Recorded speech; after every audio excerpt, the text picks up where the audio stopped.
to say it's signed, the deal's all signed. Strait is already partially open, but it's essentially ships are starting to go out now. On Friday, it'll be completely open. And we found the third set to be very smart, strong, very smart, but we ended up making a deal. Iran will not have a nuclear weapon.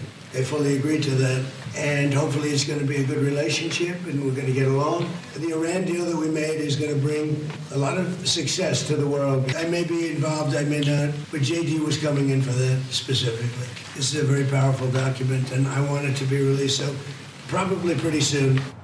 جو بات وہ نہیں کہہ پا رہے وہ یہ نہیں کہہ پا رہے کہ ہم شکست کھا گئے ہیں، ایران جیت گیا ہے. ظاہر امریکہ جیسا ملک، امریکی صدر یہ کیسے کنفیس کر سکتا ہے؟ But Iran did it.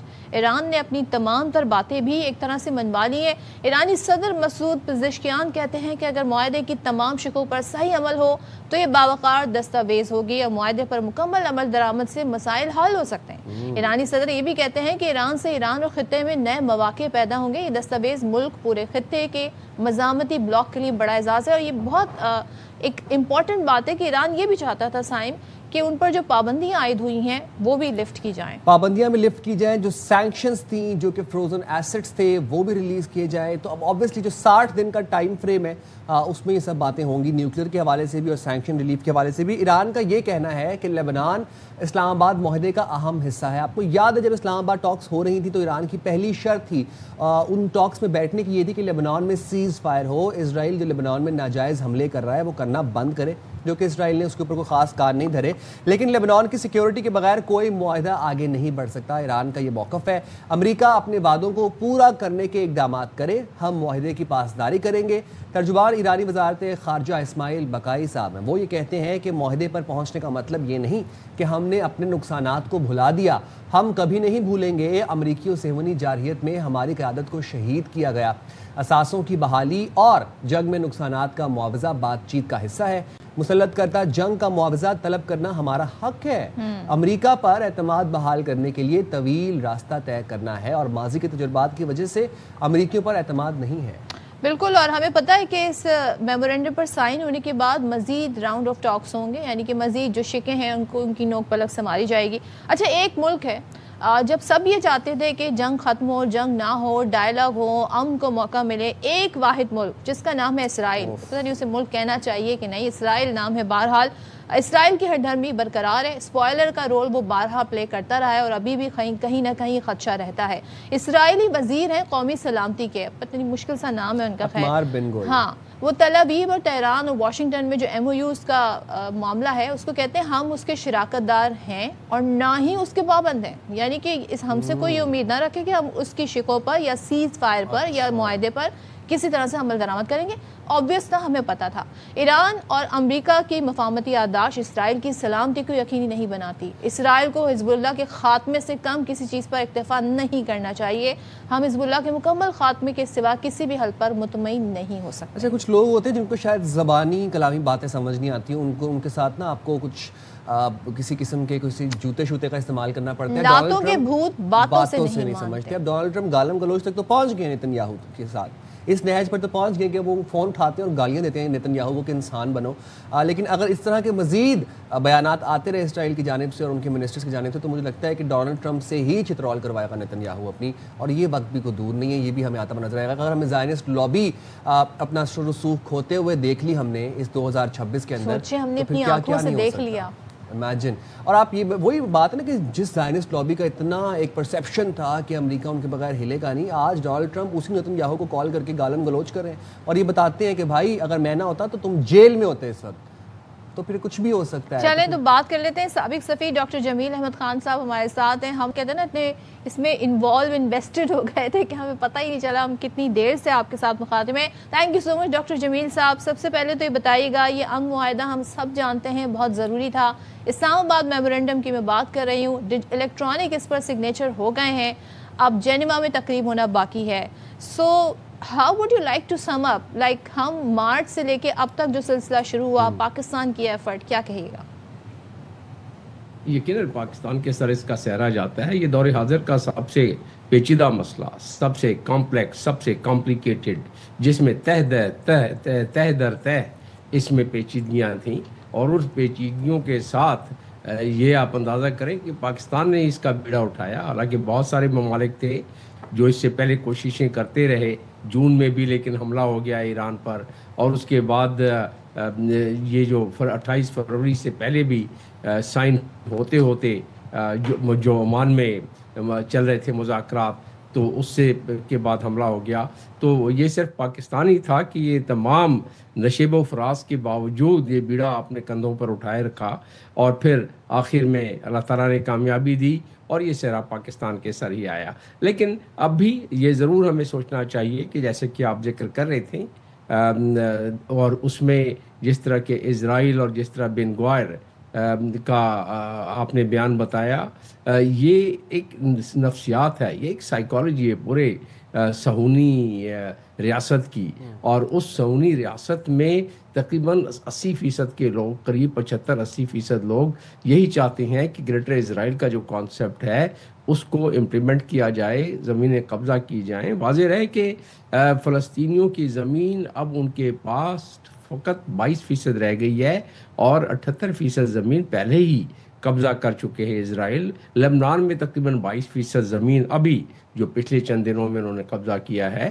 تو یہ ان کی پرانا وتیرہ ہے. اس میں سیکیورٹی کونسل کی ریزولوشنز ہیں، اس کی کوئی پاسداری نہیں کرتا کہ 1967 کی سرحدوں پر واپس چلے جائیں، اس کی کوئی پاسداری نہیں کرتا ہے.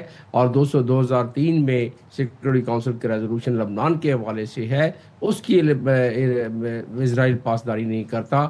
اسرائیل نے صرف اگر اب پریشر برداشت کیا پریشر لیا ہے، جس کی وجہ سے اسرائیل تھوڑی بہت تو بیان دے رہا ہے.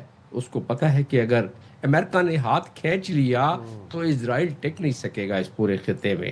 اور یہ بھی ہمیں علم ہے کہ اسرائیل کا وہاں جو صہیونی لابی ہے وہ اپنی سر جوڑ کر بیٹھی ہوئی ہے اور کوشش کر رہی ہے اپنی کہ کسی نہ کسی طریقے سے وہ دوبارہ وائٹ ہاؤس اور جو واقعی ان کے ادارے ہیں ان میں کسی نہ کسی طرح، جس طرح پہلے حاوی تھی، دوبارہ اس میں وہ اپنا انفلوئنس استعمال کر کے کسی نہ کسی طریقے سے اس میں کوئی رخنا اٹکائیں. لیکن اس وقت ڈونلڈ ٹرمپ کے سامنے بالکل واضح نظر آ رہا ہے کہ اگر وہ اسٹینڈ نہیں لیتے تو پھر ظاہر ہے ہار تو ہمیں پتہ ہی ہے کہ کیا ہوا. امریکہ کے ساتھ 47 کے قریب جہاز اپنے وہ تباہ کروا بیٹھا ایران کے ہاتھوں اور کافی نقصان اس نے اٹھایا. یہ اپنی جگہ پر، لیکن ہزیمت اپنی جگہ پر کہ دنیا کی سب سے بڑی ایک قوت جو کہ 996 بلین ڈالر جس کا کہ عسکری بجٹ ہو، اور جس کے مقابلے میں صرف 30 بلین ڈالر کی ایک عسکری قوت ایران وہ کھڑا ہو جائے اور ناکوں چنے چبا دے، تو ان کو یہ اندازہ ہو گیا کہ مڈل پاور کنٹری بھی ایک سپر پاور کو کس طریقے اور سے. میرا جو اگلا سوال ڈاکٹر صاحب وہ یہیں پہ میں وہ ایڈ کرنا چاہوں گا. آپ نے سپر پاور کا ذکر کیا. اس جنگ سے ایک تو ہم نے بہت کچھ سیکھا، اور دوسری بات یہ کہ اس جنگ سے بہت سے پرسیپشنز بریک ہوئے. جو سپر پاور کا ایک پرسیپشن تھا، آپ کو لگتا ہے اس نیو ورلڈ آرڈر میں اب کوئی سپر پاور نہیں ہے؟ سپر پاور تو وہ ہوتی ہے جس کی جنگی صلاحیتیں ناقابل شکست ہوں، جس کی دفاعی صلاحیتیں آؤٹ سٹینڈنگ ہوں، جس کی منہ سے نکلی ہوئی بات قانون ہو جائے، جن کے پاس بڑا دفاعی بجٹ ہو، بڑی اکانومی ہو. تو یہ جو ایک پرسیپشن تھا سپر پاور کا، اس نیو ورلڈ آرڈر میں اب وہ ختم ہو چکے. اب کوئی سپر پاور نہیں ہے دنیا میں. نہیں، یہ اس دفعہ ایسا محسوس، اس سے پہلے کبھی ایسا نہیں تھا. اس سے پہلے سپر پاور بہرحال سپر پاور ہی تھا، اور اس کی باتوں کو اسی طریقے سے مانا جاتا تھا. یہ ایران اور امریکہ اور اسرائیل کی جنگ نے اس بات کو جو آپ ابھی بتا رہے ہیں وہ اس طرف لے گئی ہے. اور دنیا کو اب احساس ہونے لگا ہے کہ ایک مڈل پاور بھی سپر پاور کو ناکوں چنوں چبا سکتا ہے. تو لہٰذا یہ اس طرح کا یہ پیراڈائم چینج ہوا ہے پوری دنیا میں. اور اب سپر پاور یہ جو مڈل پاور ٹائپ جس طرح ایران ہے، تو یا جیسے پہلے عراق کو ہڑپ کر گئے، جس طرح لیبیا کو ہڑپ کر گئے، اب ان ملکوں کو یہ پتہ پڑ گیا ہے کہ اگر اپنے پیروں پر کھڑے رہیں، تھوڑا نقصان برداشت کر لیں، تو ایسی صورت میں یہ سپر پاور اور باقی جتنی پاورز ہیں وہ زیادہ دیر نہیں ٹھہر سکتے اپنے ملک سے دور آ کے. یہ 12,000 میل دور آ کے. ٹھیک ہے امریکہ کے بیسز اپنی جگہ پر, امریکہ کی وہ فائر پاور اپنی جگہ پر, امریکہ کے بحری بیڑے جو نزدیک نہیں آ رہے ہیں, ہزار میل دور جا کے کھڑے ہو رہے ہیں کہ کہیں ایران کی طرف سے کوئی جو ان کے جدید ترین میسائلز ہیں یا ڈرون ہیں وہ ان کو کہیں ڈبونے.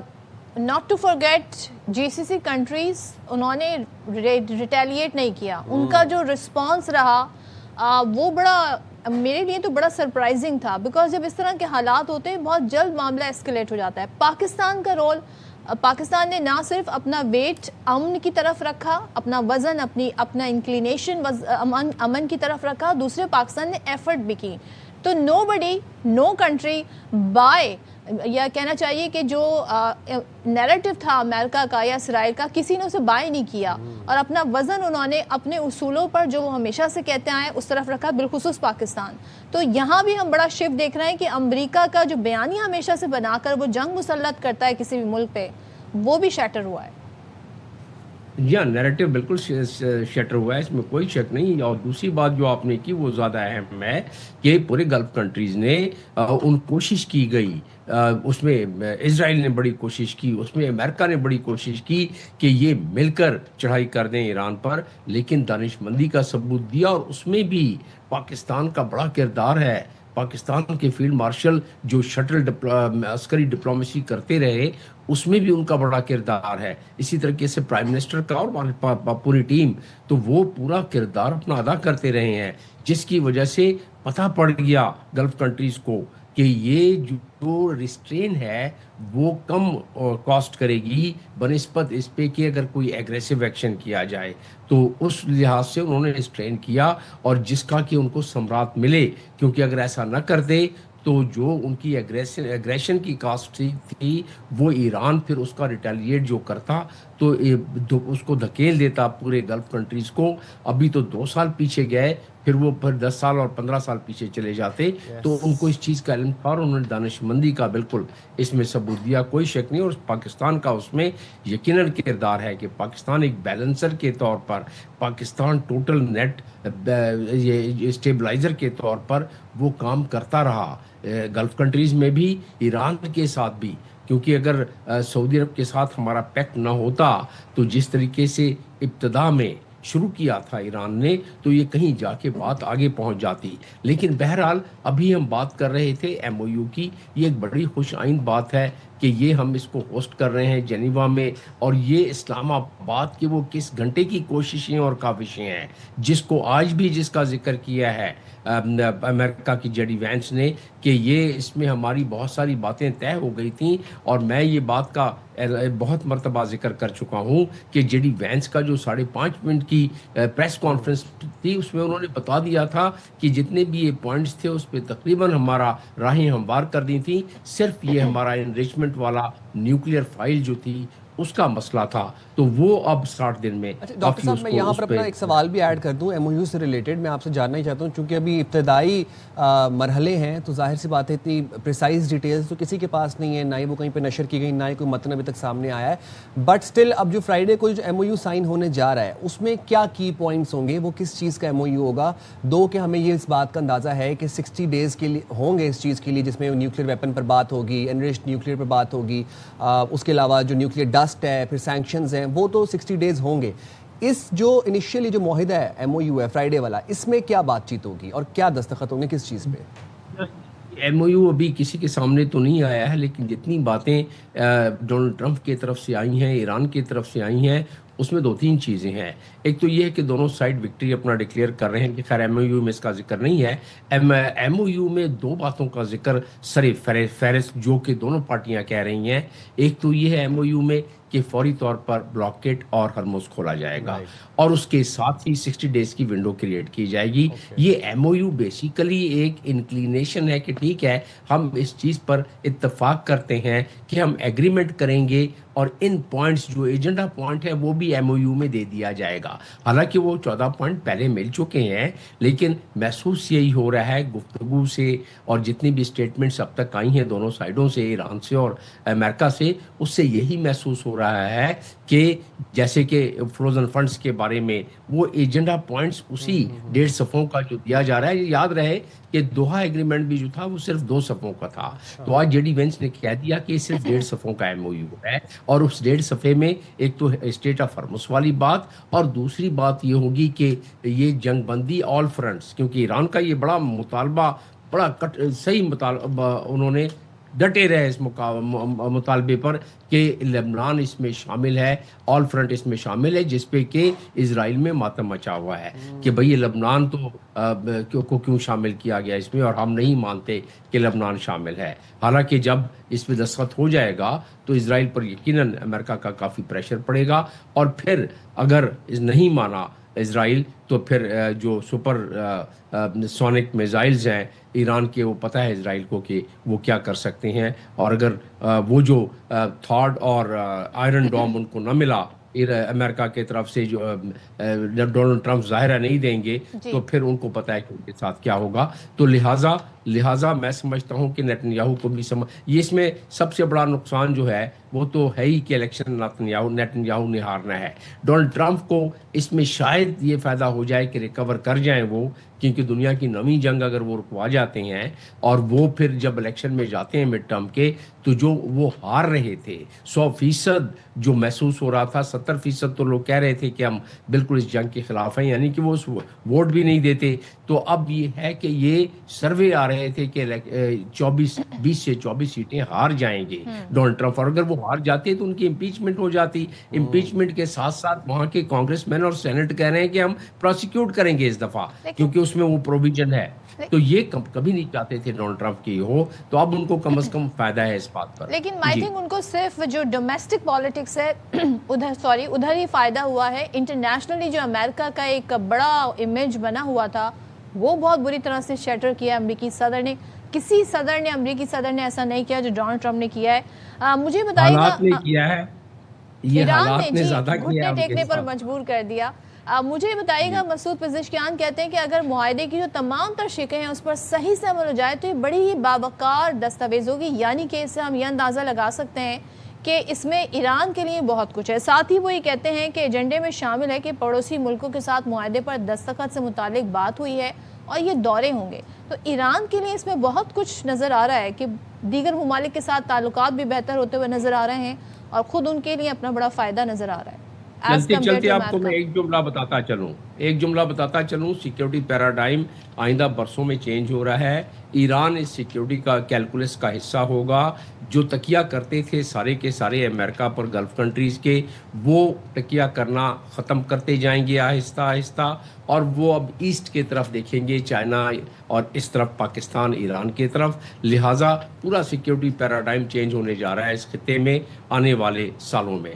تو اس لحاظ سے وہ صحیح بات کر رہا ہے ایران بھی یہی چاہتا ہے کہ ایسا ہو, اور وہ اپنے پڑوسی ممالک کو اسی لیے وزٹ کرنا چاہتا ہے کہ وہ جو تھوڑی بہت غلط فہمیاں تھیں اور جس وجہ سے تھیں اس کو بھی کلیریفائی کر دیں اور اپنے گڈ ول کو کریٹ کریں, کیونکہ ایران نے اپنے آپ کو منوا لیا, اب ان کو کسی سے منوانے کی ضرورت نہیں ہے.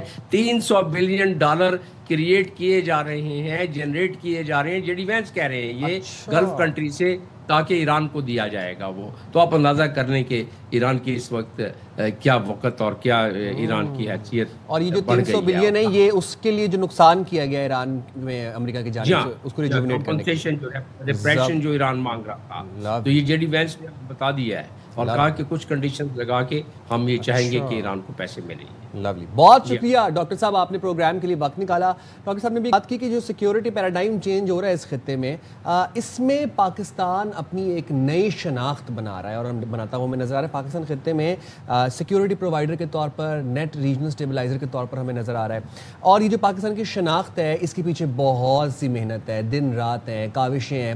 اس کے پیچھے دفاعی کاوشیں بھی ہیں, اس کے پیچھے امن کی کاوشیں بھی ہیں. پاکستان کی جو سفارتی کوششیں ہیں وہ الحمدللہ رنگ لے آئیں، اللہ کا شکر ہے. امن اور معاہدے میں پاکستان کے اہم کردار کو دنیا بھر میں سراہا جا رہا ہے. اور جو وزیر اعظم شہباز شریف ہمارے ہیں وہ یہ کہتے ہیں کہ جنگ کی تاریک رات کے بعد امن کا سورج طلوع ہو گیا ہے. پاکستان سمیت پوری دنیا کو مبارکباد پیش کرتا ہوں. کل انہوں نے قومی اسمبلی میں اظہار خیال کیا اور انہوں نے یہ کہا کہ مذاکرات کے دوران کئی نشیب و فراز آئے، یوں لگتا تھا معاملہ اب ختم ہو جائے گا، لیکن فیلڈ مارشل سید عاصم منیر نے ہمت نہیں ہاری. بالکل، اور وہ یہ بھی کہتے ہیں کہ جنگ کے شعلے بجھانے کے لیے شب و روز محنت کی. پھر چینی وزارت خارجہ کے ترجمان لین جیانگ کہتے ہیں کہ چین پاکستان کی مخلصانہ ثالثی کی کوششوں کو سراہتا ہے. تو ہم یہ دیکھ رہے ہیں کہ پاکستان کی کوششوں کو ہر جگہ سراہایا جا رہا ہے. ساتھ ہی عالمی میڈیا پاکستان کی اہم کوششوں کا بھی معترف نظر آ رہا ہے. CNN نے خصوصی رپورٹ میں لکھا کہ پاکستان دونوں ممالک کے درمیان اہم سفارتی پل بن کر ابھرا، جس نے اپریل میں دونوں ملکوں کے درمیان بات چیت کی میزبانی بھی کی. پاکستانی حکام نے فریقین کے درمیان امن تجاویز کا تبادلہ کرنے، جنگ بندی کو بڑھانے میں بہت مدد کی. پاکستان کے ایران اور امریکہ دونوں کے ساتھ دوستانہ تعلقات ہیں. پاکستان کے فیلڈ مارشل کی خاص طور پر انہوں نے تعریف کی. لکھا کہ پاکستان کے فیلڈ مارشل سعید عاصم منیر کو امریکی صدر ٹرمپ نے پسندیدہ فیلڈ مارشل قرار دیا اور فیلڈ مارشل عاصم منیر نے امن کوششوں میں مثالی کردار ادا کیا. بالکل جی، مثالی کردار ادا کیا اور آج دنیا اس کی معترف ہے. بات کر لیں گے اس حوالے سے.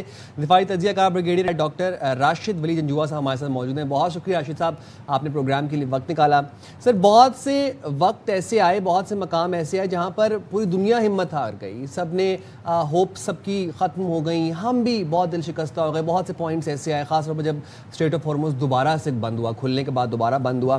ہم سب سوچتے تھے کہ اب کون ہوگا کہ جو جنگ بندی کو جو ہے وہ سسٹین کرے گا. ایسے میں ایک مرد مومن، ایک مرد مجاہد فیلڈ مارشل نے کیا کمال ملٹری ڈپلومیسی دکھائی. یہ جو پولیٹیکل اور ملٹری ڈپلومیسی کی سنرجی تھی، سر میں چاہوں گا کچھ جملے آپ اس پہ کہیے گا. دیکھیے، اس میں تو کوئی شک نہیں ہے کہ وہ لگاتار اور بڑی کنسسٹنسی کے ساتھ فیلڈ مارشل عاصم نے یہ ملٹری ڈپلومیسی کا جو سلسلہ تھا وہ جاری رکھا. اور اس میں ایک تسلسل رہا. سب سے اہم بات یہ ہے کہ ایرانینز ان کو ٹرسٹ حاصل تھا، کیونکہ ایک ایسا وقت تھا جب ایرانیوں پہ کوئی بڑا سخت وقت تھا، کوئی ان پہ ٹرسٹ نہیں کر پا رہا تھا. مگر پاکستان ایک ایسا ان کے ساتھ انٹرلوکیوٹر تھا جس پہ ان کا پورا اعتماد تھا. اور اس چیز نے امریکہ کو بھی بڑا حوصلہ دیا کہ اس نے یہ سلسلہ جو جتنے بھی اسپوائلر تھے اسرائیل کی صورت میں، اور انٹرنل ان کا کچھ جو میگا بیس ہے اس میں بھی سپلٹ تھا. آدھا میگا بیس یہ کہہ رہا تھا کہ انگیج کریں، آدھا کہہ رہا تھا کہ نہیں، اس کو کمپلیٹ ایک شکست سے دو چار کریں. تو اتنی مشکلات اور دشواریوں اور اپس اینڈ ڈاؤن اس کے باوجود پامردی کے ساتھ اس پہ استقلال کے ساتھ قائم رہنا، تو یہ بڑی ایک کریڈٹ والی بات ہے جو بجا طور پہ فیلڈ مارشل عاصم منیر اور جو پاکستانی گورنمنٹ ان کو جاتا ہے. اور ساتھ ساتھ یہ چین کا پاکستان کو اعتماد حاصل تھا، کیونکہ جب وہ ایک بہت مشکل مرحلے میں یہ مذاکرات داخل ہوئے تو چین نے اس پہ اپنا جو انڈیا دیا کہ ہم ڈائیلاگ اور یونائٹڈ نیشنز کی جو ایک سلسلہ ہوتا ہے اس کی چھتری کے نیچے اس مسئلے کا کوئی حل چاہتے ہیں. تو اچھا ہوا، کیونکہ کسی بھی ایسے موقع پہ جس پہ تمام جو اقوام تھیں وہ اس وقت تذبذب کا شکار تھیں کہ اس وقت کسی بھی لمحے ایک نئی جنگ چھڑ سکتی ہے، مگر اس کوششیں جاری رکھی گئیں.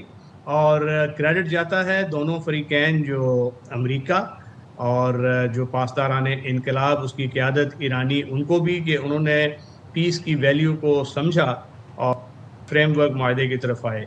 دو کہ ابھی بھی اس میں کافی سپوائلرز کی جو ڈسرپٹ کرنے کی گنجائش موجود ہے.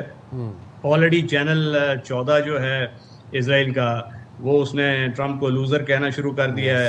اور جو باقی جو الیکشن کی طرف بڑھ رہا ہے اس اسرائیل، وہاں پہ جو متبادل قیادت آ رہی ہے، نفتالی بینٹ اور باقی جو لوگ ہیں، وہ ان سے بڑھ کے ایک صدرن لیبنان میں جنگ کی، ایران پہ پریشر ڈالنے کی باتیں کر رہے ہیں.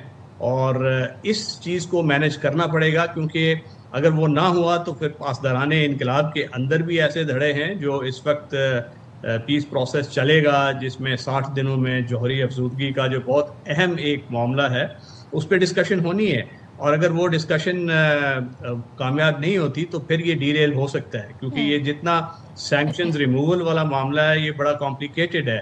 اس وقت 1200 کے لگ بھگ تو سینکشنز امریکہ کی عائد کردہ ہیں، اچھا تو 200 یورپین یونین نے لگائی ہوئی ہیں، کوئی 100 یونائٹڈ نیشنز کی ہیں، تو ایران تو کمپلیٹلی ان سینکشنز میں جکڑا ہوا ہے، اور ان کو ریموو کرنے کا ایک کمپلیکیٹڈ پروسیس ہوتا ہے، اور اس پروسیس کو، اور ابھی بات ہو رہی تھی یہ ریکنسٹرکشن فنڈ کی جو 300 ارب، تو وہ اس صورت میں ہوگا، گلف ممالک اس میں کنٹریبیوٹ اس صورت میں کریں گے کہ اگر وہ اپنا اینڈ آف دا بارگن برقرار رکھتا ہے، اور یہ بڑا کمپلیکیٹڈ مرحلہ ہے، اور میرا خیال ہے اس مرحلے میں بھی اتنی ہی پامردی، اتنے استقلال، اتنی ہی انرجی کا مظاہرہ کرنا ہوگا، اور پاکستان نے آلریڈی ایک کریڈیبل میڈیٹر کا جو کریڈینشیل اسٹیبلش کر لیے ہیں، تو یہ اس نازک مرحلے میں بھی وہ کردار وہی رہے گا، اور اس کی ضرورت ہوگی کہ اس کو ایون کیل پہ رکھا جائے، ورنہ یہ ڈی ریل ہو سکتا ہے۔ تو راشد صاحب ویسے مجھے لگتا ہے کہ امریکہ کا زیادہ انٹرسٹ یہ تھا کہ کسی طرح کی کوئی اناؤنسمنٹ ہو جائے، کسی طرح کا کوئی سائن ہو جائے کہ وہ اپنے لوگوں کو یہ دکھا سکیں کہ دیکھیں جی معاہدہ ہو گیا اور ہم جنگ نہیں کر رہے، اور ہم نے ایران کے ساتھ یہ کیا وہ کیا، تاکہ کچھ فیس سیونگ ہو جائے۔ ایک ایسے ملک کی میں بات کرنا چاہوں گی جو سارے سینیریو میں ارریلیونٹ رہا۔ اب آپ حیران ہوں گے کہ میں ایک ارریلیونٹ ملک کی بات کیوں کر رہی ہوں، وہ ملک ہے بھارت۔ میں بھارت کی اس لیے بات کر رہی ہوں کہ بھارت ہمیشہ سے یہ دعویٰ کرتا آیا ہے کہ جی وہ خطے میں بڑا ایک پاور ہے اس کے پاس، جی کی تو کیا ہی ہم ان کی مثال دیں، ہیٹریڈ کی ان کی پالیسی ہے، لیکن دنیا کو وہ ایک ڈیفرنٹ اپنا امیج دکھاتا تھا۔ سوال یہاں پر یہ ہے کہ پاکستان کی پوزیشن بڑی مستحکم ہے، پاکستان کو عالمی سطح پر تنہا کرنے کا جو دعوے دار ہے بھارت، وہاں پر ہم دیکھ رہے ہیں بڑی تنقید ہو رہی ہے مودی سرکار پر، ان کے رویے پر، ان کے اپنے ہی لوگ کر رہے ہیں کہ بھارت کے لیے اب ہم دیکھ رہے ہیں کہ چاہتے ہوئے بھی جو پاکستان کا ایک بڑا ابھرتا ہوا کردار ہے وہ نظر انداز نہیں کر پا رہا ہے، تعریفیں ہو رہی ہیں پاکستان کی وہاں پر۔ جی ہاں بالکل، ان کے اندر سے جو بی جے پی کے قیادت ہے وہاں سے آوازیں آنے شروع ہو گئی ہیں، سول سوسائٹی، جرنلسٹ، اور وہ یہ کہہ رہے ہیں کہ بہت بچگانہ جو ڈپلومیسی کا مظاہرہ کیا بھارت نے، اور اس وقت اپنے غلط پتے کھیلے جس وقت ضرورت یہ تھی کہ وہ right side of international law کھڑا ہو کے اپنا وہ ایک بڑا ملک ہونے کا جو دعویٰ کرتا ہے، بڑی جمہوریت، تو اس پہ پورا اترتا، مگر وہ اس کے بجائے اس نے جنگ کے شعلوں کو ہوا دینے کی کوشش کی، نیڈلیس الزامات لگائے، ایران کے ساتھ جو ان کے دیرینہ روابط تھے اس کو بڑا جھٹکا دیا، ختم کیا ان کو، اور اب ایرانی قیادت میرا خیال ہے اس کے بعد اگر یہ رجیم کنسالیڈیٹ ہوتا ہے ایران میں تو وہ بھارت پہ اس طریقے سے اعتماد نہیں کریں گے جیسے وہ پہلے کرتے تھے۔ ٹھیک ہے ان کا جو آئل کامرس ہے وہ چلتا رہے گا، نارمل ریلیشنز ٹھیک رہیں گے، بٹ جس طریقے سے وہ ان کی وارمتھ تھی وہ نہیں رہے گی، کیونکہ بھارت کا وہ جو رویہ تھا آئسولیشنسٹ، امیچور اور پیٹھ میں چھرا گھونپنے والا، وہ ایران نے بھی دیکھ لیا ہے، اور دیگر جو گلف ممالک ہیں انہوں نے بھی وہ اس کو آبزرو کیا ہے۔ Rightly said. بہت شکریہ راشد علی جنجوعہ صاحب، آپ نے اپنے انسائٹفل تھاٹس سے ہمیں آگاہ کیا۔ آپ کو یاد ہے کہ انڈین فارن منسٹر جے شنکر نے ایک لفظ یوز کیا تھا پاکستان کے لیے، اور آج جب ہم یہ دیکھ رہے ہیں کہ پاکستان ہی پیس ڈیل کے اندر فرائیڈے کو میزبانی کرنے جا رہا ہے جنیوا کے اندر، اور پاکستان کی جو سفارتی کاوشیں ہیں اس کی وجہ سے اتنی بڑی پوری دنیا میں پھیلی ہوئی جنگ جو ہے وہ کنٹرول ہو گئی، تو زوردار تمانچہ ہے جے شنکر کے منہ پہ جنہوں نے ایک اتنا غلط لفظ استعمال کیا تھا پاکستان کے لیے۔ بٹ اٹس اوکے، کل جب مودی نے ٹویٹ کی تھی جس میں کنگریچولیشنز ساری والی بات ہوئی تھی، مودی نے اس میں جھوٹے منہ سے پاکستان کا نام نہیں لیا، لکھ دیتے نا، بڑے پن کا مظاہرہ کرتے، لیکن آپ چھوٹے انسان سے چھوٹی حرکت کی ہی امید کر سکتے ہیں، بڑی حرکت کی امید نہیں کر سکتے۔ چلیں جی ہم یہاں پر بریک لیتے ہیں اور بریک کے بعد واپس آتے ہیں۔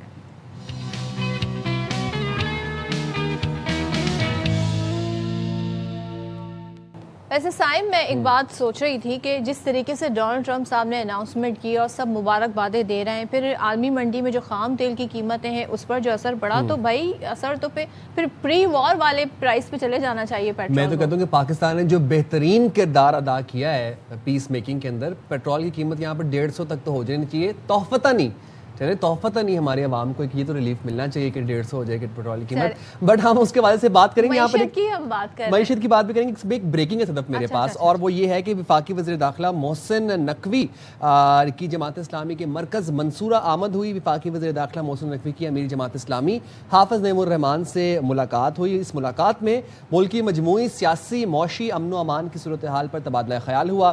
ایران امریکہ مفاہمت کے بعد خطے کی موجودہ صورتحال پر بھی بات چیت ہوئی. رہنماؤں نے ایران امریکہ مفاہمت کو خطے کے استحکام و امن کے لیے خوشائن قرار دیا. امیر جماعت اسلامی حافظ نعیم الرحمان نے ایران امریکہ مفاہمت پر پاکستان کے مخلصانہ کردار کو سراہا.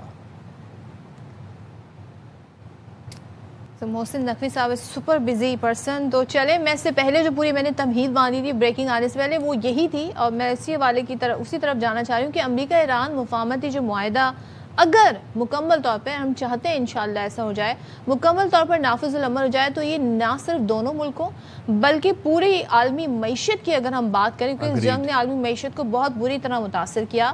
توانائی کا جو سیکٹر ہے اس کو سیاسی استحکام ملے گا اور ایک بڑا یہ مؤثر ثابت ہو سکتا ہے. ایران کے لیے معاہدہ اقتصادی بحالی, غیر ملکی سرمایہ کاری میں اضافے, تجارتی سرگرمیاں وہاں پر بڑھ سکتی ہیں, جو پابندیاں تھیں وہ لفٹ ہو سکتی ہیں. تو معاہدے کے جو ابتدائی جو اثرات ہیں, جو ثمرات ہیں, وہ ہمیں ایک طریقے سے دکھائی دے رہے ہیں. یعنی کہ پہلی بار ہم یہ سن رہے ہیں کہ متحدہ عرب امارات کی جانب سے $3 ارب کی پہلی قسط جاری کی گئی, اور جو کہ آئندہ مرحلوں میں مزید مالی رقم کی منتقلی کا امکان ہے. پاکستان کے اس معاہدے کو ایک اہم سفارتی اور معاشی موقع کے طور پر دیکھا جا رہا ہے. جہاں خطے میں کشیدگی میں کمی سے توانائی, راہداریوں, بارڈر اکنامکس, علاقائی تجارت اور سی پیک جیسے منصوبوں کو مزید وسعت بھی مل سکتی ہے. تو بات کر لیں گے اسی حوالے سے. ہمارے ساتھ موجود ہے دفاعی تجزیہ کار ڈاکٹر مریم فاطمہ صاحبہ. بہت شکریہ مریم صاحبہ, آپ نے باخبر سویرا کے لیے وقت نکالا. کیا امریکہ ایران معاہدہ واقعی آپ کو لگتا ہے خطے کی معیشت اور سیاست میں ایک گیم چینجر کے طور پر ثابت ہو سکتا ہے؟ جی, thank you for having me on your T V channel. میرا خیال ہے کہ یہ جو مفاہمت ہے یا معاہدہ ہے, اگر آپ اس کو کسی بھی پرسپیکٹو میں دیکھیں تو میرا خیال ہے کہ اس کا پوری دنیا کی معیشت کے لیے تو اس حد تک اس کا بہت 28 فیبروری کے بعد پوری ایسٹ میں اور خاص طور پہ یورپ میں بھی ایک اکنامک کرائسس تھا اور ڈپریشن کی طرف جا رہی تھی دنیا. اکنامک ڈپریشن آ گیا تھا اور اس نے ابھی فردر ڈیٹیریٹ ہونا تھا. تو ایک طرح سے اگر یہ اگریمنٹ ہو جاتا ہے تو ظاہر ہے اکنامک ریسیشن اور ڈپریشن سے شاید یہ خطہ بچ جائے اور دوبارہ اکانومیز جو ہیں وہ فنکشن کرنا سٹارٹ کر دیں, کیونکہ اسٹریٹ آف ہارمز کے ساتھ پوری دنیا کی جو آئل سپلائی تھی اس کا 20% یا 30% متاثر ہو. Now coming to the point کہ اس کے کس کے لیے اثرات ہیں, میرا خیال ہے کہ اس کے ایران کے لیے بہت زیادہ اہم اہمیت کے حامل اثرات ہیں, کیونکہ ایران جو ہے وہ سینکشنز میں ہے اور ایران نے اس سارے کانفلکٹ میں اسکلیشن لیول کو اپنے ریزسٹنس کے تھرو ڈومینیٹ کرنے کی کوشش کی ہے.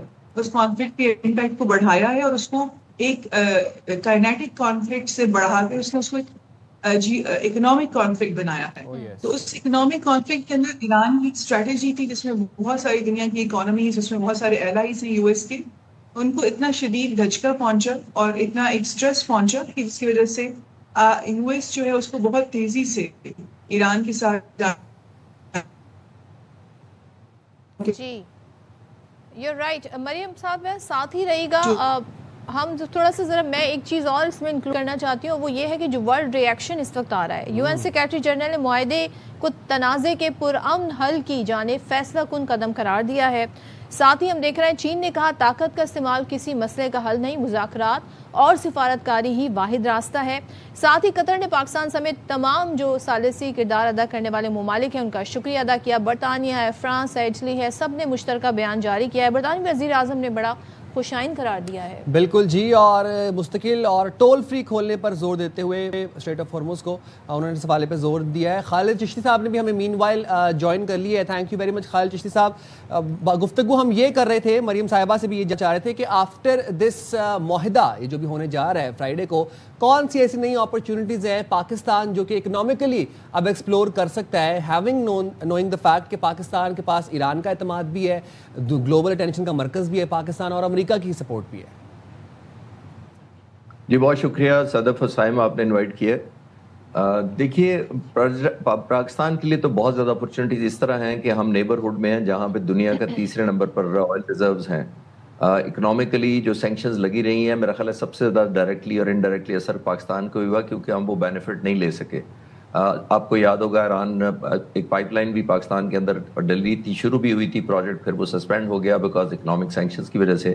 تو آئی تھنک جتنی ہماری ریلیونس ہے اس وقت اور جتنا گلوبل پیس میں ہم نے کنٹریبیوٹ کی ہے, اکنامک بینیفٹ سب سے زیادہ ہمیں اس طرح مل سکتا ہے کہ ہم کسی طریقے سے ڈائریکٹ ایران سے آئل لیں, اور صرف آئل لینے سے ہمیں فارغ نہیں پڑے گا, ہمیں جو ڈیویڈنڈس اس کے ہوں گے انڈائریکٹلی آپ کی بجلی سستی ہوگی, پروڈکشن سستی ہوگی, انڈسٹریلائزیشن زیادہ ہو جائے گی, ہم زیادہ کمپٹیٹیو ہو جائیں گے گلوبلی, اسپیشلی جو انڈیا کی مارکیٹ ہے یورپ میں اور امریکہ میں, ٹیکسٹائل انڈسٹری ہے یعنی ایکسپورٹڈ جو گارمنٹس اور دوسری چیزیں, تو بہت ساری چیزیں ہم انڈائریکٹلی بینیفٹس لیں گے جب ہمیں ریلیٹیولی بجلی سستی بنانے کی صلاحیت ہماری ہو جائے گی.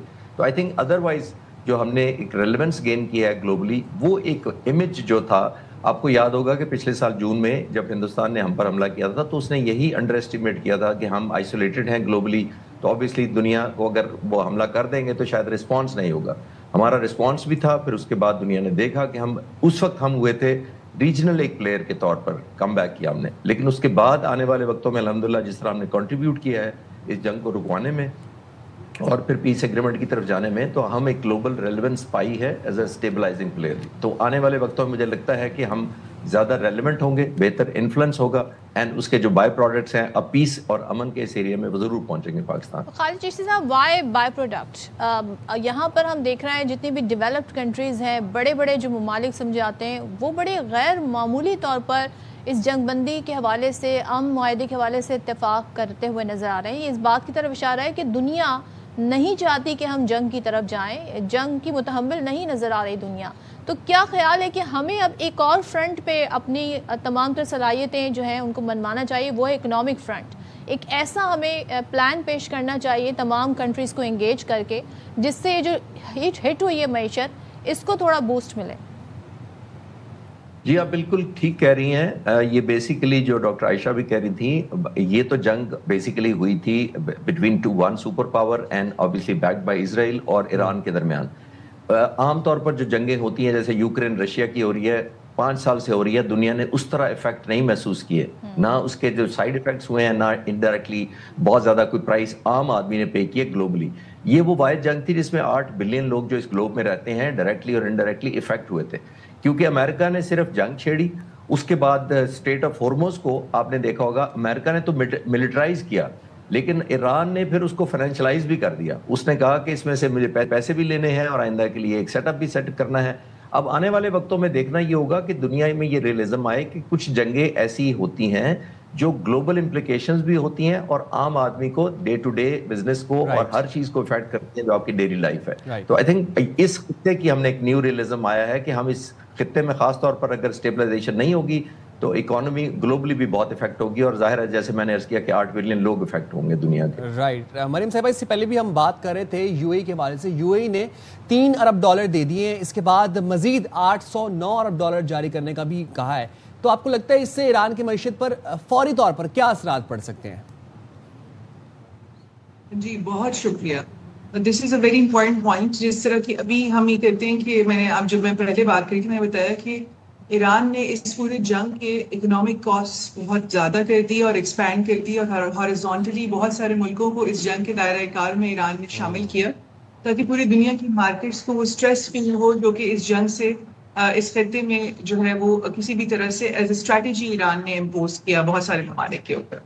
میں یہ سمجھتی ہوں جو ایران ہے, ایران نے اپنے ڈائلاگ اور نیگوسیشن کے پروسیس میں اپنا جو اس نے نیگوسیشن پائے ہے اس کے لیے اس نے بہت اسٹرنجنٹ انداز میں نیگوسیشنز کی ہیں, کیونکہ ایران جو تھا بیسیکلی اس جنگ میں اس کو کافی نقصان ہوا.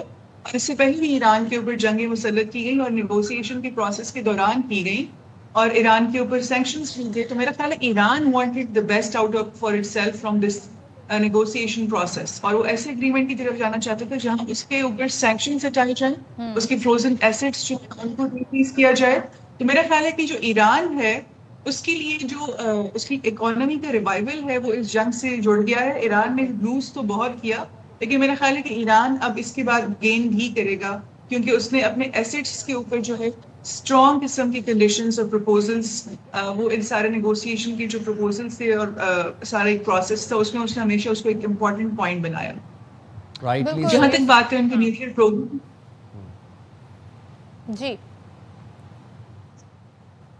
جی جہاں تک بات ہے ان کے نیوکلیئر پروگرام کی، اس کے اوپر ابھی تک ظاہر ہے کانفیڈینشیلٹی ہے. پروپوزلس ڈفرینٹ انداز میں جو ہے وہ بیک اینڈ فورتھ گئے ہیں، کچھ یو ایس کی طرف سے ہیں، کچھ ایران کی طرف سے. We have yet to see how these two countries have been agreeing on the issue of nuclear fissile material. یا اگر اس کو رول بیک کرنا ہے یا اس کو چلانا ہے یا اگر کس حد تک انرچمنٹ کرنی ہے، اس کے اوپر اگر ان کا کوئی اگریمنٹ ہوا ہے تو وہ ہمارے سامنے آئے گا. لیکن so far Pakistan as a credible mediator یا فیسیلیٹیٹر، میں زیادہ کہوں گی کیونکہ اس کو اسکالرلی پرسپیکٹو میں اس کو فیسیلیٹیٹر کا رول دیں گے. پاکستان نے بہت کانفیڈینشیلٹی انشور کی ہوئی اس پورے پروسیس میں. تو وی ہیو یٹ ٹو سی کہ کس طرح جو ہے دونوں پارٹیز آپس میں اپروچ کریں. ٹھیک ہے، thank you so much doctor Maryam, thank you so much. Khalid Chishti sahab ہمارے ساتھ تھے اور بہت کچھ اس سے گین کیا جا سکتا ہے. پاکستان اس سچویشن کو بڑے اچھے سے کیپٹلائز کر سکتا ہے. بالکل جی. یہاں پر وقت چھوٹی سی بریک کا، حاضر ہوں گے بریک کے بعد. اسٹے دیر ود اس.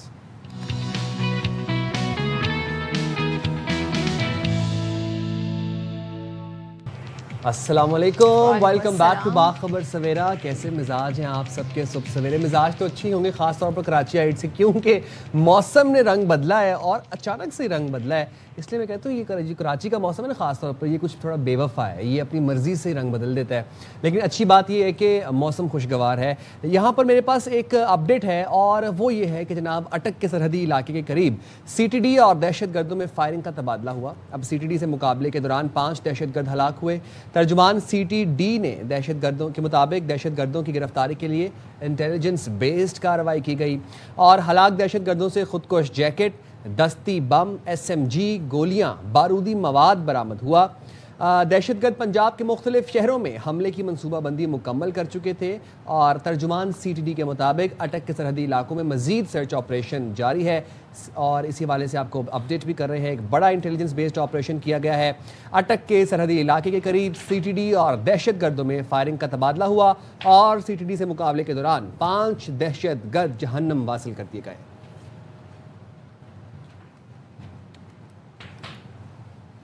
اچھا، اس گھنٹے میں ہم آغاز کرنا چاہیں گے دل کے مسائل سے، اور اس وقت میں بات کرنا چاہوں گی ان لوگوں کی نہیں جو کہ ایڈلٹ ہیں، بلکہ نوزائیدہ کی، چھوٹے بچوں کی. ان میں بھی ہم دیکھ رہے ہیں دل کے مسئلے ہیں، جس میں خاص طور پر ہم دیکھ رہے ہیں دل کے والز ہوتے ہیں، شریانیں ہوتی ہیں، آرٹریز ہوتی ہیں، ان میں مسائل ہو جاتے ہیں. ان کی ساخت میں پیدائشی طور پر ہم دیکھ رہے ہیں کبھی خرابی ہو جاتی ہے اور یہ بچوں کے لیے ایک بڑا اہم مسئلہ ہے.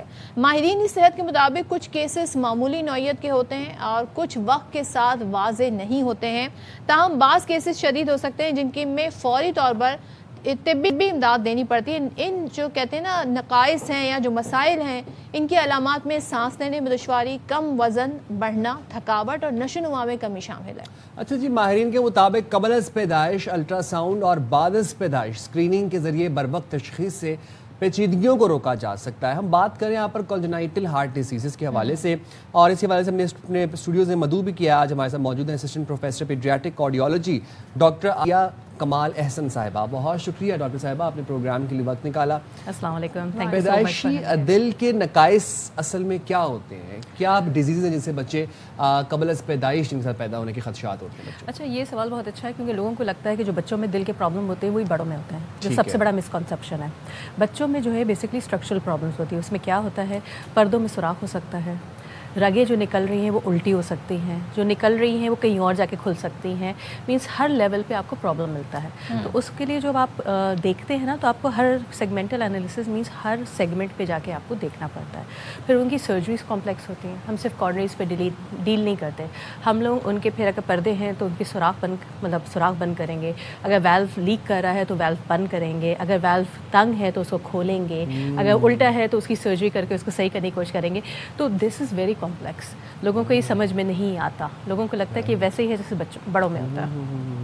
اچھا ڈاکٹر صاحب، اگر ہم یہ دیکھیں جو پریگننسی کا پیریڈ ہے 9 منتھ کا، اس میں اگر پراپر چیک اپ ہو بچے کی بھی پوری طرح سے صحت کے حوالے سے، تو بہت سارے مسائل سے نمٹا جا سکتا ہے. لیکن ہمارے یہاں گھریلو ٹوٹکے اپنائے جاتے ہیں، بلکہ ڈسکریج کیا جاتا ہے بار بار ڈاکٹر کے وزٹ کو عام طور پہ گھرانوں میں، یا جب بچہ پیدا ہوتا ہے مختلف مسائل کے ساتھ تب بھی ان چیزوں کو اگنور کیا جاتا ہے.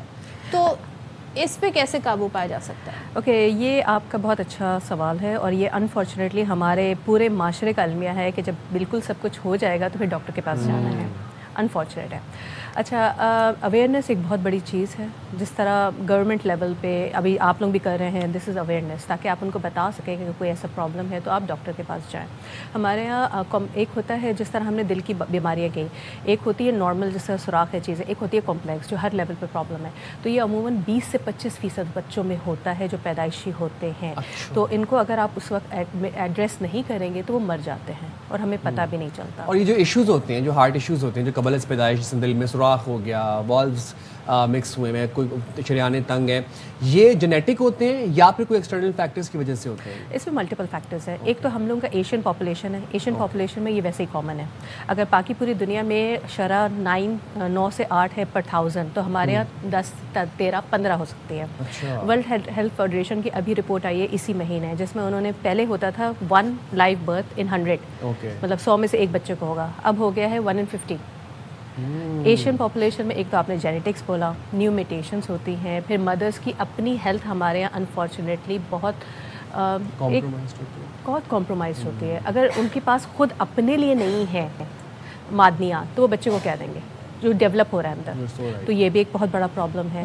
اس طرح ملٹیپل رسک فیکٹرز ہیں. پھر اس کے بارے میں میں نے ایک آرٹیکل مطلب کیا بھی تھا اور میں نے اس پہ بات کی تھی. تو ہمارے یہاں جب میں نے پڑھا تھا بیٹھ کے تو اس میں ایک پولوشن بھی ایک فیکٹر ہے جس پہ اب تک ہم نے کام نہیں کیا. اس میں جو ہے کینیڈا میں ایک اسٹڈی ہوئی تھی جس میں انہوں نے 30 سال مدرس کو وہ کیا تھا، ان میں رسک فیکٹرز زیادہ تھے جن میں پولوشن زیادہ ہے. ہمارے اسٹڈی ہوئی ہے کہ کراچی، لاہور، ان سب میں پولوشن ہے، لیکن اس میں مدرس پہ افیکٹ ہو سکتا ہے، بچے پہ افیکٹ ہو سکتا ہے، اس پہ اسٹڈی نہیں ہوئی تھی. پھر مدر میں ڈائبٹیز وہ بہت بڑا فیکٹر ہے، اس میں بھی ہارٹ پرابلم، تھائرائڈ وہ بڑا فیکٹر ہے. کچھ ہم فولک ایسڈ چیزیں مدرس کو دے رہے ہوتے ہیں، ہمارے یہاں جو کمی ہوتی ہے وہ بھی ایک فیکٹر ہے، وہ بھی کر سکتا ہے. میجورٹی کو یہ بھی نہیں پتا ہوتا کہ وہ ڈائبٹک ہیں، ماؤں کو بھی نہیں معلوم. بلکہ ایکچولی پرابلم یہ ہوتا ہے کہ کچھ ڈائبٹیز مطلب ہوتی ہیں اور کچھ جو ہے ڈورنگ پریگنینسی ہوتی ہے. جیسے بچہ پیدا ہوتا ہے وہ نارمل ہو جاتے ہیں. تو ڈیفینیٹلی جب تک آپ ڈاکٹر کے پاس جائیں گے نہیں، چیک اپ نہیں کرائیں گے، ٹیسٹ نہیں کرائیں گے، آپ کو نہیں پتہ چلے گا. اسی طرح کچھ مدرس جو ہے وہ میڈیکیشنس لے رہی ہوتی ہیں، ٹھیک ہے، جو کہ فیٹس پہ افیکٹ کر سکتی ہیں، لیکن ان کو پتہ نہیں ہوتا. ہم کاؤنسلنگ بھی کرتے ہیں کہ whenever you are pregnant please ہمارے پاس آئیے، ہم میڈیکیشنس اس کے لحاظ سے ایڈجسٹ کریں گے. اب تو چیزیں خیر وقت زمانہ چینج اتنا ہو گیا کہ اب تو اسموک بھی کری ہوتی ہیں ڈیورنگ پریگنینسی وچ از لیتھل. لیکن میں آپ سے جاننا چاہ رہا ہوں کہ ایسے معاشرے میں جہاں پر اگر کبھی ضرورت نہ پڑے خدا نخواستہ تو لوگوں کی پوری زندگی گزر جاتی ہے، ان کو اپنا بلڈ گروپ ہی نہیں پتہ ہوتا. وہاں پر آپ لوگوں کے لیے کتنا مشکل ہے اس اویئرنیس کو، خاص طور پر جب ہم کانجنائٹل ہارٹ ڈیزیزز کی بات کرتے ہیں، اس کو اسپریڈ کرنا؟ ایسا سب سے پہلے میں یہ بتانا چاہوں گی کہ کنجنائٹل ہارٹ ڈیزیز پیدائشی ہے، ٹھیک ہے. کچھ چیزوں میں جو ہمارے میجورٹی ہے، ہم فیٹس میں مطلب جب بچہ پیٹ میں ہوتا ہے اسی وقت معلوم کر سکتے ہیں، بتا سکتے ہیں، پیرنٹس کو بتا رہے ہوتے ہیں، کاؤنسل کر رہے ہوتے ہیں، ان کو یہ تک بتا رہے ہوتے ہیں کہ فوراً ضرورت پڑے گی، اشد ضرورت پڑے گی، یا کچھ دنوں بعد ہم آرام سے کر سکتے ہیں، اس کو اس طرح لے کے چلیں گے. پوری کاؤنسلنگ ہمارے فیٹل کا پارٹ ہے. جب بچہ پیدا ہو جاتا ہے اس کے بعد ہم اس کی مینجمنٹ شروع کرتے ہیں. ہمارے پاس بہت ساری مینجمنٹ ہے، سرجیکل بھی ہے، انٹرونشنل بھی ہے، ٹھیک ہے، اور کچھ میں ہم لوگ بس ویٹ اینڈ واچ. اچھا، اس میں سب سے بڑا پرابلم یہ ہوتا ہے، ایک تو یہ ہے کہ ہمارے پاس ڈائریکٹ پیشنٹس نہیں آتے، کہیں نہ کہیں سے ریفر ہو کر آتے ہیں، تو ان کے ایکوز میں مسئلہ ہوتا ہے. جب ہم کاؤنسلنگ کرتے ہیں تو وہاں ڈفرینٹ ہے. مینجمنٹ کا ہمارا بہت بڑا فیکٹر ہوتا ہے کہ ہم پہ جب مینیج کریں گے ان کو کس طرح لے کے چلیں گے. ہمارے یہاں سب سے انفارچونیٹ یہ ہے کہ جس طرح میری او پی ڈی میں پیشنٹس آ رہے ہوتے ہیں تو ہمیں امیجنگ اور ڈفرینٹ چیزوں سے ہم یہ معلوم کر لیتے ہیں کہ ان کو میکسیمم ہم کتنا دے سکتے ہیں. اب میں آپ کو ایگزامپلس دیتی ہوں. جس طرح فیٹل ایکو میں 2 بچے تھے twins, I did the echo fetal، کسی نے کیا ہوا تھا، اس میں دونوں کو لائف کیا ہوا تھا، 1 was dead. اب وہ جو تھا وہ مدر کو ہم نے اسی وقت بچانا تھا. We have a foetal programme and a cardio ops programme. Cardio ops means جتنی خواتین جن کو کارڈیک مسئلہ ہے اور وہ پریگننٹ ہیں، we have an O P D for that. تو ان کو اسی وقت کیا، اینستھیزیا کو انوالو کیا، گائنیکالوجسٹ کو بلایا کارڈیک ہاسپٹل میں، اور ایک فیٹس ہم نے ایک کو مطلب ڈیفینیٹلی ڈیڈ، دوسرے والا الائیو، اور اس کو مدر بھی کمپرومائز ہو رہی تھی اور دوسرا بچہ بھی کمپرومائز ہو رہا تھا. سو دس از آل اے فیٹل پروگرام جو آپ آرام سے ٹائم پہ ٹائملی مینیج کر کے آپ سب کی جان بچا سکتے ہیں. بڑا زبردست آپ نے مثال دی. اچھا، کون سی ابتدائی علامات ہوتی ہیں جنہیں والدین کو سنجیدگی سے لینا چاہیے؟ کیونکہ کچھ بچے بڑے نارمل بھی نظر آ رہے ہوتے ہیں, بالکل. تو کیا نشاندہی ہوتی ہے؟ ایک تو ہمارے یہاں جو ہے نا کچھ بچوں میں سنڈرومز ہوتے ہیں. سنڈرومز مینس خاص فیشیز چیزیں, ان میں تو 60-80% میں کارڈیک پرابلم ہوتی ہے, ٹھیک ہے, 20% میں نہیں ہوگی. پھر یہ ہوتا ہے کہ بچے اگر نیلے پڑ رہے ہیں تو دیٹ از اے سائن. اگر بچہ پسینہ آ رہا ہے دودھ پیتے ہوئے یا چھوڑ چھوڑ کے پی رہا ہے, یہ ایسا لگ رہا ہے کہ وہ صحیح طرح اس کی ویٹ نہیں بڑھ رہا ہے, دیٹ از اے سائن. اگر تھوڑے سے آپ بڑے بچے لے لیں تو وہ بے ہوش ہو رہے ہیں, that can be a sign. اگر فیملی ہسٹری ہے, مینس ایک بچے کو پہلے ہو چکا ہے, تو دوسرے بچے میں چانسز آٹومیٹکلی بڑھ جاتا ہے. اور تھوڑا سا بڑے ہوتے ہیں لائک 10-12 سال کے, بالکل صحیح کر رہے ہیں, سب کچھ کھیل رہے ہیں, کھیلتے کھیلتے سڈنلی بے ہوش ہو گئے, that can be a sign. اچھا, ہم لوگ ہمیشہ کہتے ہیں کہ سوراخ ہے, چیزیں ہیں, اور بھی بچوں میں مسئلہ ہو سکتا ہے. دھڑکن کا مسئلہ سب سے بڑا ہو سکتا ہے, آپ کو پتہ بھی نہیں ہوگا, ہارٹ بلاک کے ساتھ ہے, پوری زندگی رہا. irregular ہارٹ بیٹ ہو سکتی ہے, ہارٹ بلاک ہو سکتا ہے, مینس وہ ایک جگہ سے دوسری جگہ کنڈکشن ہی نہیں ہو رہی, لیکن کبھی سمپٹومیٹک نہیں ہوا تو پتہ بھی نہیں چلا. ایک دفعہ ہوا, بے ہوش ہوا, لا کے دکھایا تو ہم نے پکڑا, پھر اس کو بیٹری لگانا چیزیں, یہ بھی آپشن ہے. پھر ہمارے انفارچونیٹلی جو ہماری پاپولیشن ہے اس میں رومیٹک ہارٹ ڈیزیزز بہت کامن ہے. اس میں کیا ہوتا ہے کہ ہمارے بچوں میں ایک انفیکشن ہو جاتا ہے کہ جو دل کے ویلوز پہ جا کے افیکٹ کرتا ہے. اچھا. And we are very high risk, ہم ہائی رسک اس میں آتے ہیں. اور جو بکس میں لکھے ہوئے ہیں کہ بچے باہر 10 سال لگتے ہیں MS بننے میں, وہ ہمارے یہاں 10 سال کے اندر ہو چکے ہوتے ہیں. تو آپ سوچیں کتنا مشکل ہے. ڈاکٹر صاحبہ, ہم ایک ایسے معاشرے میں رہ رہے ہیں جہاں پر آج بھی اس طرح کے اسٹیریوٹائپس ہیں کہ زیادہ الٹرا ساؤنڈز نہیں کراؤ, شوائیں لگتی ہیں, بچہ کو ایشو ہوتا ہے, یہ ہے وہ ہے. اس کے بعد پھر بہت سی پیدائشیں ایسی ہو رہی ہیں بچوں کی, بچے ایسی جگہوں پہ بورن ہو رہے ہیں جہاں پر دیہی علاقے ہیں, سبربز ہیں, مڈ وائفس کے پاس پیدا ہو رہے ہیں, دائیاں جو ہیں وہ بچوں کی ڈلیوریاں کر رہی ہیں. ایسے میں چاہتا ہوں کہ آپ یہ جو ابھی ہم خواتین دیکھ رہی ہیں, جو مائیں دیکھ رہی ہیں, جو فیملیز دیکھ رہی ہیں, ان کو سادہ الفاظ میں بتائیں کہ ایک نارمل اور اب نارمل بچے میں کیا فرق ہے, کیسے, کیا تشخیص ہے, کیا ارلی سمٹمز ہیں. اچھا, میں پہلے یہ بتانا چاہ رہی ہوں کہ ہمارے جو میجورٹی کنجنائٹل ہارٹ ڈیزیزز ہوتی ہیں وہ پتہ بھی نہیں چلتی. لائک PF ایک چھوٹا سا سوراخ ہوگا, وہ 40-50 سال تک بھی نہیں پتہ چلے گا جب تک وہ پرابلمس نہیں کرنے لگے گا. ٹھیک ہے, جو ہم لوگوں نے ابھی ڈسکس کیا کہ یہ پرابلمس ہو سکتی ہیں, تو اس میں آپ کو شبہ ہوتا ہے کہ شاید کوئی کنجنائٹل ہارٹ ڈیزیز ہے. اس کے علاوہ کسی اچھے ڈاکٹر نے اگر وہ اسٹیتھ رکھ لیا, مرمر جو ہمارے پاس میجورٹی آتا ہے وہ مرمر سن لیا, وہ بھیج دے گا ہمارے پاس کہ اس میں کوئی کنجنائٹل ہارٹ ڈیزیز ہے. تو ایسے لوگوں میں, ایسی جگہوں پہ جو خواتین جو آپ کہہ رہے ہیں, تو وہی بات ہے, اگر بچہ جو ہے فیلئر میں ہے, نیلا پڑ رہا ہے, بے ہوش ہو رہا ہے, اگر آپ کو لگ رہا ہے کہ اوپر نیچے کا کلر الگ ہو رہا ہے, مطلب یہ بہت ساری چیزیں ہیں جس میں آپ کو پھر شبہ ہوتا ہے کہ ہو سکتا ہے کہ نمونیا نہ ہو, کنجنائٹل ہارٹ ڈیزیز ہو. ٹھیک ہے, کیونکہ وہ بھی مطلب پریزنٹ اسی طرح کرتے ہیں. اور اس میں ایک اور یہ ہوتا ہے کہ عموماً ہمارے یہاں بہت سارے بچے ایسے آ رہے ہوتے ہیں کہ نمونے کے لیے ٹریٹ ہو رہے ہوتے ہیں. جب ہمارے پاس آتے ہیں تو پتہ چلتا ہے, اور وہ نمونیا صحیح ہو بھی نہیں رہا ہوتا. جب ہمارے کسی نے ایکس رے کرایا, دل بڑا لگا, اس نے ہمارے پاس بھیجا تھا. جب ہم نے ایکو کیا تو پتہ چلا کہ دل جو ہے کمزور ہے. مینس ہمارا اگر 60% کام کرنا چاہیے, اس کا 20-30 پہ کام کر رہا ہے. تو کبھی نارمل ہوگا نہیں جب تک آپ اس کو پھر سپورٹ نہیں دیں گے, ٹریٹ نہیں کریں گے. تو یہ بہت سارے فیکٹرز ہوتے ہیں. جب آپ کو لگے بچہ بالکل لیتھارجک ہے, فیلئر ٹو تھرائیو ہے, اس کا وزن نہیں بڑھ رہا ہے, تو آپ سوچیں. اور ایک ایکو, ایک آپ نے کیا کرانا ہے, ایک ECG کرانا ہے, ایک ایکو کرانا ہے, اس سے زیادہ نہیں, اور ایکس رے کرانا ہے. دس از ناٹ ویری ہارڈ, اور اسی پہ آپ تشخیص بھی کر دیں گے. مور دین 90% اس پہ تشخیص ہو جاتے ہیں. جو کمپلیکس ہوتے ہیں اس کے لیے پھر ہم فردر امیجنگ جس طرح CT CMR ان کو لیتے ہیں. اویئرنیس از دا کی, کہ یہ معلوم ہونا چاہیے, ریگولر چیک اپ ہونے چاہیے. Thank you so much doctor Aliya Kamal, آپ نے بڑی زبردست طریقے سے ساری چیزوں میں گائیڈ کیا. اور بڑا ضروری ہے بچوں پہ خاص طور پہ اگر ان کا وزن نہ بڑھ رہا ہو, اور جس طریقے سے ڈاکٹر صاحبہ نے بتایا کہ کیسے آپ سمٹمز جو ہیں ان سے اندازہ لگا سکتے ہیں, اور ریگولر چیک اپس تو ہونے چاہیے. ویسے ہمارے یہاں اینولی چیک اپس کا کوئی کانسیپٹ نہیں. اسکریننگ از ویری امپورٹنٹ, اور خاص طور پر جو حاملہ خواتین ہیں وہ اپنا ریگولر چیک اپ رکھیں. اور یہ جو اسٹیریو ٹائپس ہیں الٹرا ساؤنڈ سے ریلیٹڈ یا بار بار جا کے چیک کروانے سے ریلیٹڈ, ان کو ہمیں ٹائم آ گیا کہ ان کو ترک کیا جائے. بلکہ ہمارے یہاں لوگ یہ کہتے ہیں ٹیسٹ اگر ان کا نیگیٹو آئے تو کہتے ہیں پیسے ضائع ہو گئے. ہاں, سوچیں, شکر ادا کرنا چاہیے کہ اگر آپ کے ٹیسٹ جو ہیں وہ نیگیٹو آ رہے ہیں. چلیں جی آگے بڑھتے ہیں, بات کرتے ہیں ذرا بجٹ کے حوالے سے, کیونکہ وفاقی بجٹ تو آ گیا ہے, اب صوبائی بجٹ آنا باقی ہے. تو پنجاب گورنمنٹ کا بجٹ آج پیش کیا جائے گا, اعداد و شمار کو فائنل کر لیا گیا ہے. اچھا, وفاق کی طرح یہ جو سرکاری ملازمین کی جو سیلریز ہیں اس حوالے سے ہم دیکھ رہے ہیں کہ کوئی زیادہ نمبرز ہمارے سامنے نہیں آ رہے ہیں. کچھ خبریں سندھ کے حوالے سے بھی آ رہی تھیں کہ وہ کہہ رہے تھے جی بڑے فائنینشیل مسائل ہیں. پنجاب میں کیا کہا جا رہا ہے جی کہ سرکاری ملازمین کی تنخواہوں پینشن میں 7%، 7 سے کم تو خیر کیا ہی ہوگا، مطلب کم سے کم 7%، لیکن ہو سکتا ہے اس سے زیادہ بھی کر دیا جائے. صوبے کی ترقی، عوامی فلاح اور نئے منصوبے کا روڈ میپ بجٹ میں شامل کیا جائے گا. زبردست. بجٹ میں ترقیاتی پروگرام اور اہم شعبوں کے لیے فنڈز مختص کیے جائیں گے.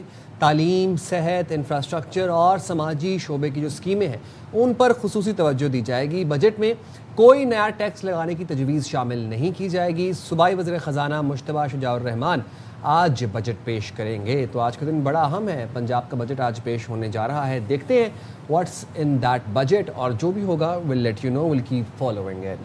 موونگ فارورڈ جناب، یہاں پر ایک بڑی زبردست ہمارے پاس ایک اسکی ہے آپ کے ساتھ شیئر کرنے کے لیے. پاکستان کرکٹ بورڈ کے آپ کو پتہ ہے کہ پی سی بی کے چیئرمین محسن نقوی صاحب ہیں، جو کہ بھارت کی خاص طور پر جو کہ ہمارا اصلی دشمن ہے، کھیل کے اندر سیاست برداشت نہیں کرتے، بالکل نہیں کرتے.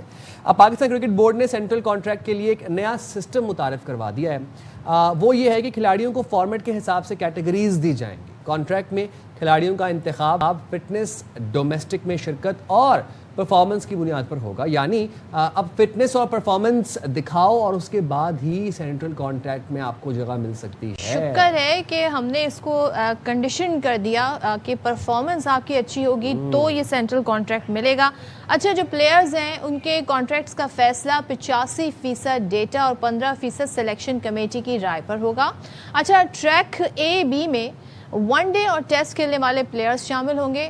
ٹریک اے میں red ball specialist, track B C 1 میں ون ڈے اور T20 کھیلنے والے کھلاڑی شامل ہوں گے. اور فرینچائز T20 اسپیشلسٹ کے لیے ٹریک ڈی کیٹیگری مختص کی گئی ہے. تو چیئرمین پی سی بی نے ریڈ بال ہیڈ کوچ تبدیل کرنے کی جو افواہیں آ رہی تھیں ان کو یکسر مسترد کر دیا ہے. محسن نقوی صاحب کہتے ہیں کہ یونس خان کو لوگوں نے کوچ اور مینٹور بنا دیا، ہماری تو ایسی کوئی بات ہی نہیں ہوئی ہے. کیا کہہ رہے ہیں محسن نقوی صاحب، سن لیتے ہیں. 4 دن پہلے ہیڈ لائن چل رہی تھی یونس خان جو ہیں وہ ٹیسٹ ٹیم کے کوچ مقرر. یہ باتیں تو مجھے چینل سے پتہ چلتی ہیں، جبکہ ہمارے پاس تو اس طرح کا نہ کوئی ایجنڈا تھا نہ کوئی چیز تھی. اس پہ کیا کہہ سکتا ہوں؟ اگر کوئی خبر اس دن نہ مل رہی اور اس دن وہ کہہ کہ چلو صبح آج یہ خبر بنا کے چلا دیتے تو اس پہ میرا قصور تو نہیں ہے. جو بھی اس ٹائم کرکٹ کے لیے بہتری کر سکتا ہے میں ہر ایک کے پاس جاؤں گا بھی، اس کو انوالو بھی کروں گا اور اس کو ساتھ لے کے بھی آؤں گا. ٹورنامنٹس کے اوپر اب ہمیں فوکس کرنا ہے. انفارچونیٹلی وہاں پہ ہم برا پرفارم کر رہے ہیں. کافی امید ہے سارا کا سارا پروسیس ٹرانسپیرنٹ ہوگا، کسی انڈیویجولس کے ہاتھ میں نہیں رہے گا. اس پہ کوئی اعتراض نہیں کر سکتا ہوگا کہ جی مجھے آپ نے یہ کرائٹیریا کیوں دیا ہے اور یہ کیٹیگری. چلیں جی، پھر بات کر لیتے ہیں. ہمارے ساتھ موجود ہیں نمائندے خصوصی رائے کھیل شاہد ہاشمی صاحب اور معنی سپورٹس جرنلسٹ نجیب الحسنین صاحب. بہت شکریہ آپ دونوں کا، آپ نے باخبر سویرا کے لیے وقت نکالا. شاہد بھائی، آپ کی اجازت سے نجیب بھائی آپ سے آغاز کرنا چاہوں گا. یہ جو سینٹرل کانٹریکٹ ہے اس کو کنڈیشن کر دیا گیا اب کھلاڑیوں کی پرفارمنس کے ساتھ. آپ کو لگتا ہے کہ یہ خوش آئند فیصلہ ہے؟ 15% آپ کی سلیکٹر دیکھیں گے، یہ بات کچھ سمجھ نہیں آتی. جو آلدو اس کو ایکسپلین کرنے کی بہت کوشش کی گئی ہے عاقب جاوید کی طرف سے. مائک ہیسن نے تو یہ بھی کہہ دیا کہ دنیا ٹیسٹ کرکٹ کو بڑی اہمیت دینا چاہتی ہے، لیکن وہ کوئی ایسا طریقہ نہیں نکال سکی ہے جو پاکستان کرکٹ بورڈ نے نکال دیا ہے. اور ساری دنیا جو ہے اس پہ آنے والے وقتوں میں Pakistan cricket board would feel very proud, and ساری دنیا جو ہے وہ پاکستان کو کاپی کرے گی اس چیز کے لیے. لیکن اس کے بعد پھر سلیکٹرز کا رول کیا رہ جائے گا؟ اور بہت ساری چیزیں پہلے بھی آ چکی ہیں نام بدل کے. تو اب بات وہی ہے کہ اتنے سال سے اب یہ کام چل رہا ہے، یہ والی چیز کتنی کارآمد ثابت ہوتی ہے یہ آنے والا وقت بتائے گا. لیکن اس میں 2 باتیں بہت خوش آئین ہیں. ایک نمبر 1 یہ کہ ہم نے ٹیسٹ کرکٹ کو اہمیت دی ہے، اور یہ بات بھی ہے کہ اس کی ٹیسٹ کی جو کیٹیگری بنائی ہے اس میں پیسے بڑھائے جائیں گے. وہ فائنینشیل جو بینیفٹ ہے جو لڑکوں کو لیگ کھیلنے یا T20 کھیلنے سے ملتا تھا وہ چیز کو کم کرنے کی کوشش کی جا رہی ہے. ٹیسٹ کرکٹ کو اہمیت دی جا رہی ہے، یہ بہت اچھی بات ہے.